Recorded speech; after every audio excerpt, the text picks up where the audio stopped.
I know when I have a similar conversation with a couple of clients in the space of a week, then there's a good chance that somebody else is thinking about it as well.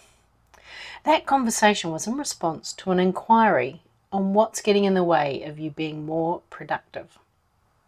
The answer was, I don't know.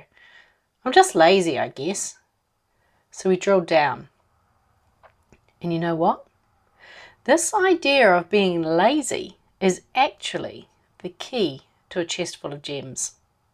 So I wonder, what if being lazy is actually your superpower?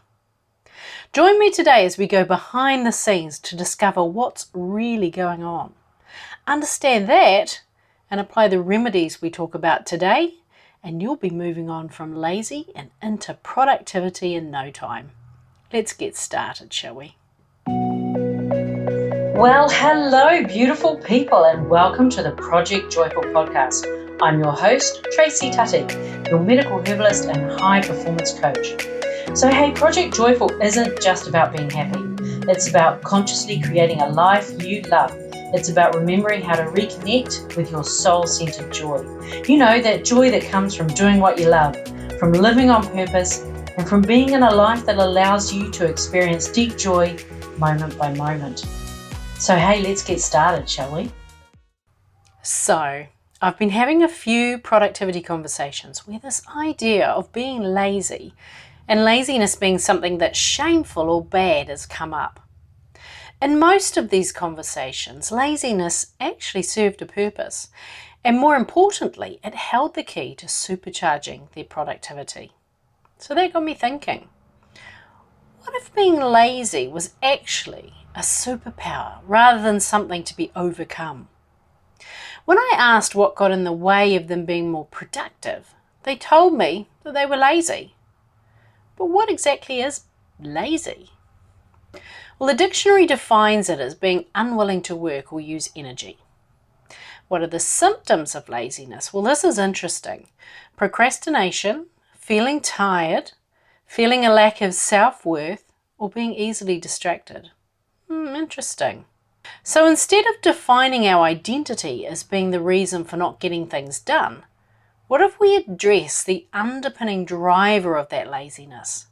What if you're worn out? What if you're drained or exhausted? Rather than expending energy you don't have, your mind goes into survival mode and you simply don't feel like doing anything. And if this goes on for a while, I may begin to refer to myself as a lazy person. This negates the responsibility to do something about it because it becomes identity-based rather than behavioural. What if instead of being lazy, you chose to acknowledge laziness as a feeling? So now you feel lazy rather than being a lazy person. What's sitting underneath? In this case, you're tired. Well, that's something that we can do something about. What's contributing to this tiredness? How's your sleep? Are you getting a consistent amount of quality sleep? Consistent means regularly getting around 8 hours a night, and you also have a consistent going to bed time and waking up time. Do you build active recovery into your day, your week, your month? Active recovery are those things you do that recharge your battery. For example, that might include breath work, yin yoga or stretching, time in the infrared sauna, massage, meditation, or mental rehearsal, to name just a few. If I looked in your calendar right now, would I see evidence of active recovery sessions each day? How is your ratio of stimulation to relaxation? If you're operating with a low-level hum of agitation, juggling all the balls, no time to go to the loo, let alone take a breathing break, you're working from an inflammatory, cortisol-fueled sympathetic nervous system rush. You're consuming energy. There's a place for it, just not 80% of the time. Choose to bring the parasympathetic nervous system to the fore, and you're in a state of ease and flow. Your body is better able to digest, you're more creative, memory recall is better, and, well, quite frankly, You're simply nicer to people. Just as opening the floodgates depletes the dam of water, closing the gates and filling your reservoir builds energy.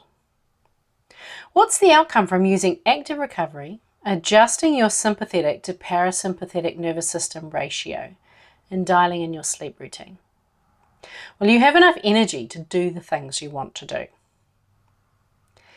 Is it possible that you're not being lazy?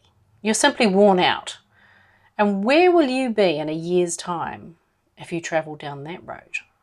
Being easily distracted can often be a sign of low energy or low mood, as that shiny new thing or moment of scroll gives you a dopamine hit.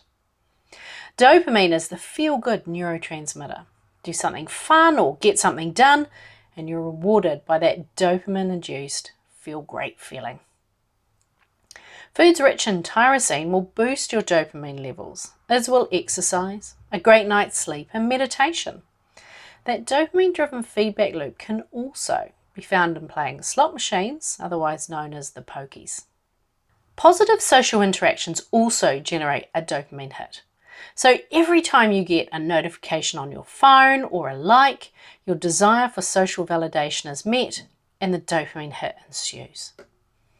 So if you think you're lazy because you spend hours scrolling, or liking that cat video, or laughing at the cute comic strip puppy dissing its owner, that's not laziness, that's an addiction.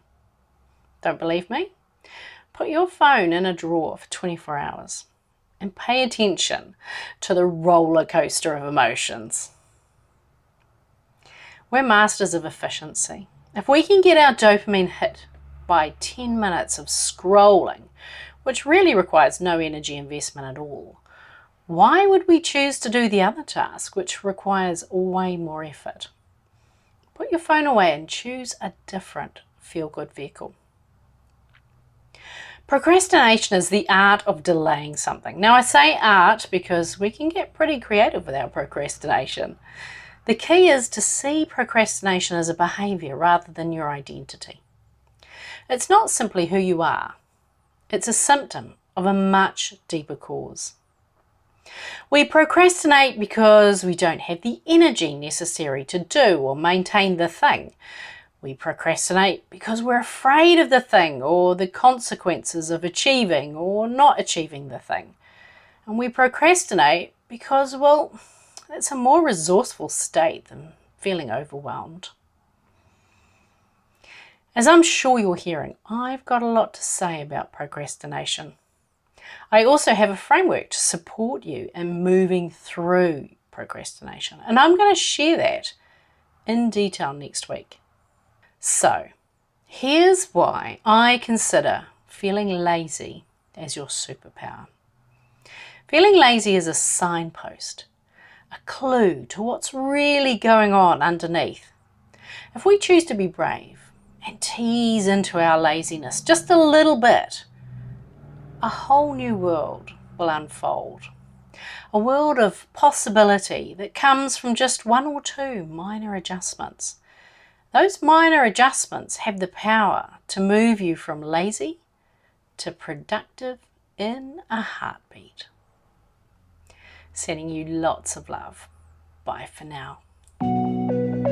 Hey, thanks for listening to today's podcast. Can I ask you a favour?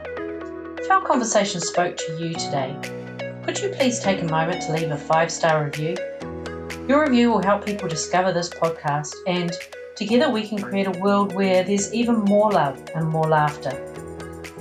And if you want to hear more from the Project Joyful podcast, just click the subscribe button. Bye for now.